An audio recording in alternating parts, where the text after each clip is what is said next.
and welcome to a brand new Us. We've got a new name, ITI, that's Internet Television International, but this is still our Abuja studio in Nigeria. Welcome to Headlines Nigeria on ITI. My name is Grace Ukot, and I have summaries of news, politics, business, and sports from Nigerian dailies. Let's move over to the first newspaper for the day. Vanguard newspaper says Reps 2.3 billion naira car scam. EFCC to prosecute indicted officials-Waziri. The legal team of the Economic and Financial Crimes Commission EFCC has commenced work on the report of investigations into the alleged 2.3 billion naira car purchase scam against the leadership of the House of Representatives with a view to charging them to court. Halliburton, Presidency orders suspects prosecution.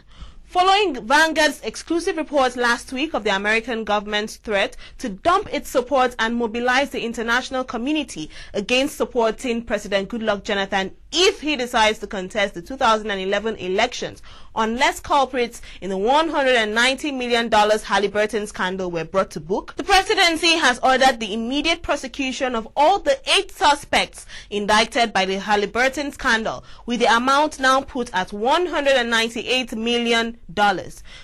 Assault. Court orders Navy to pay 100 million naira judgment debt. 5 months after Lagos High Court awarded 100 million naira damages against the Nigerian Navy and Rear Admiral Harry Arogundade for assaulting Ms. Uzoma Okere, the court has ordered the judgment debtors to pay the debt into an interest-yielding account until the appeal was determined at the appellate court. Ibori associates sentenced to 25 years in prison. The duo of Christine Ibori Ibie, sister of Chief James Ibori, and Uduamaka Onuigbo, Chief Ibori's mistress, on Monday were sentenced to a total of 25 years by Judge Christopher Hardy of the Southwark London Crown Court, but they are to spend 5 years each in prison.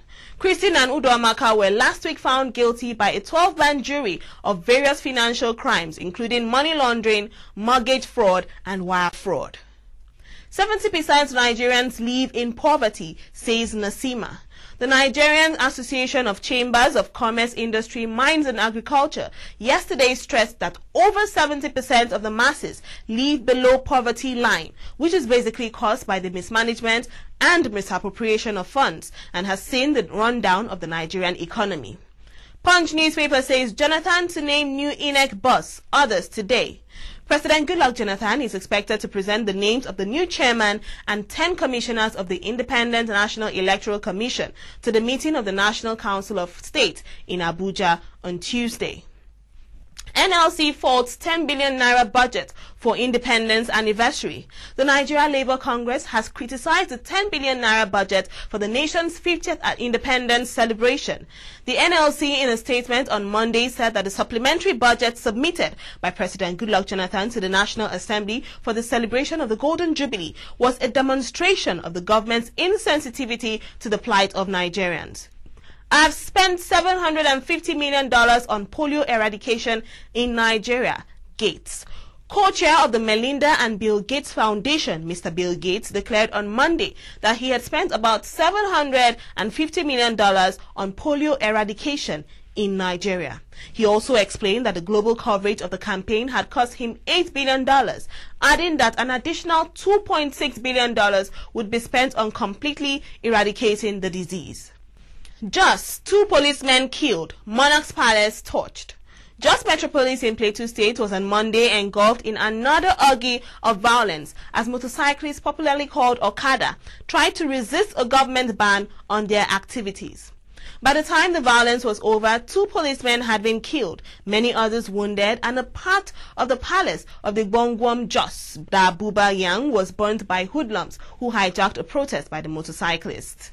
And now moving over to politics, Vanguard newspaper says confusion as PDP cancels NEC meeting again. The leadership of People's Democratic Party yesterday again put off its National Executive Committee meeting slated for Thursday. This time the postponement was for an indefinite period. Punch newspaper, Fashola calls for decentralization of federal government.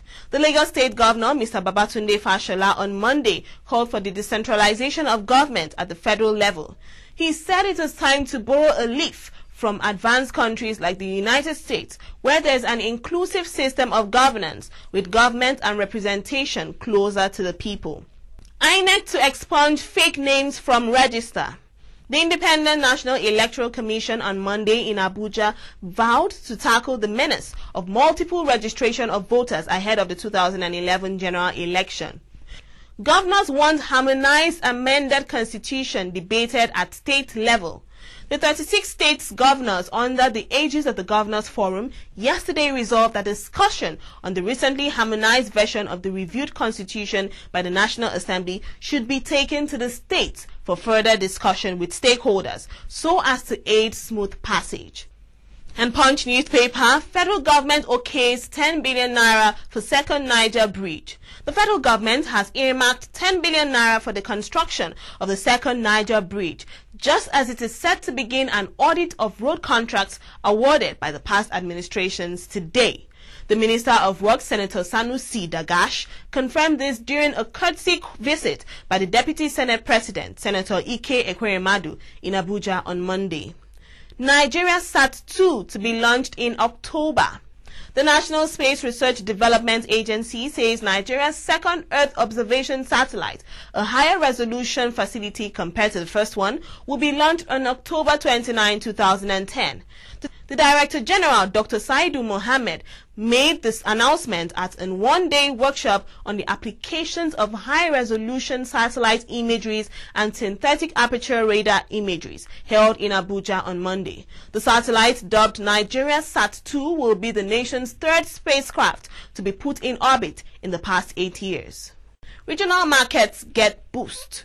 The federal government is to kickstart the establishment of the long-awaited 6 transnational border and regional markets in Oyo State as a pilot scheme. The Director of Trade in the Federal Ministry of Commerce, David Adejuwon, who disclosed this in Abuja after a meeting with stakeholders from World Bank, Africa Export and Import Bank, host communities, customs and traders from Burkina Faso, Lomé and Ghana, said the decision to start the project on a pilot scheme is due to limited resources.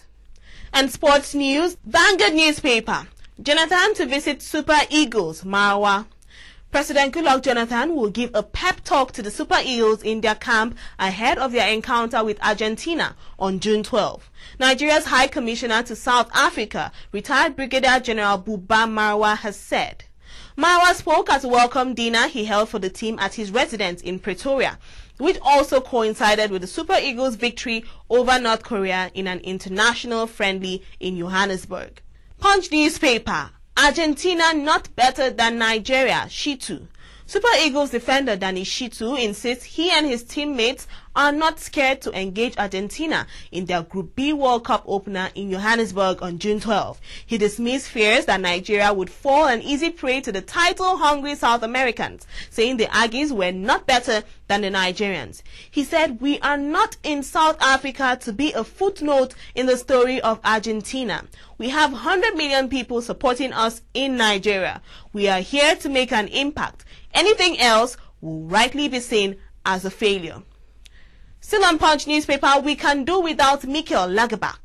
Coach Lars Lagerbäck says the Super Eagles showed in their game against North Korea that they can do without Mikel Obi. Lagerbäck, who spoke with the news agency of Nigeria in Pretoria on Sunday night, x-rayed the midfield and the entire game plan that earned him his first victory with the team. And that's it on this edition of Headlines Nigeria. Thanks for logging on.